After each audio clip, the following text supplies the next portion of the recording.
মধ্যপ্রাচ্যের তেল সমৃদ্ধ দেশ কুয়েতে বসবাস করেন ৩ লাখের বেশি বাংলাদেশি, যাদের মধ্যে প্রায় ২৫ থেকে ৩০ হাজার প্রবাসী মাজারা বা কৃষিকাজের সঙ্গে জড়িত। কৃষিকাজ ছাড়াও কুয়েতের সবচেয়ে বড় সবজি বাজারে পাইকারি ও খুচরা ব্যবসা করে দেশে অর্থ পাঠাচ্ছেন অনেক বাংলাদেশি। কুয়েত থেকে আহাদ আম্বিয়া খোকনের পাঠানো তথ্য ছবির ভিত্তিতে একটি ডেস্ক রিপোর্ট।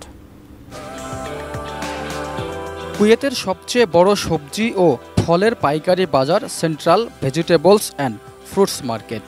বিদেশি সবজি ও ফলমূলে ঠাসা বাজারটি। ভেতরে ঢুকলেই মনে পড়বে বাংলাদেশের বড় কোনো সবজির বাজারের কথা। এজন্য কুয়েতের কারওয়ান বাজার।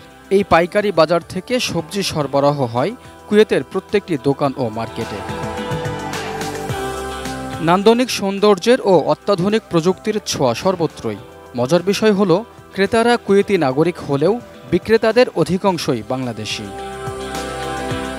অনেক বাংলাদেশি শ্রমিক আছেন যারা তাদের কর্মসংস্থলে নিয়মিত দায়িত্ব পালন করেও নিজের মেধা, শ্রম ও ইচ্ছাশক্তিকে কাজে লাগিয়ে এই বাজারে গড়ে তুলেছেন নিজেদের ব্যবসা প্রতিষ্ঠান।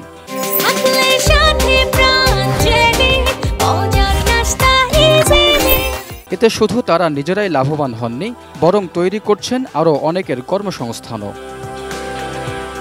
স্থানীয় উৎপাদিত সবজি দিয়ে দেশটির চাহিদার তুলনায় সিকিভাগও পূরণ হয় না।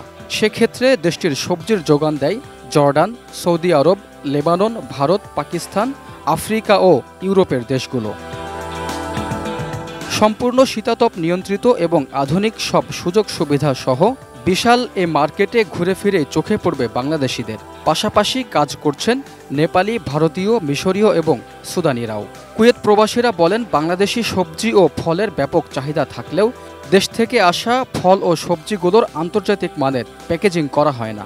তাছাড়া প্রতিবেশী দেশগুলো থেকে সবজি কুয়েতে পৌঁছাতে সময় ও পরিবহন ব্যয় বেশি লাগে। তারা বলেন, কিছু জটিলতার কারণে বাংলাদেশি সবজি ও ফলমূল কুয়েতের বাজারে তেমন সুবিধা করতে পারছে না।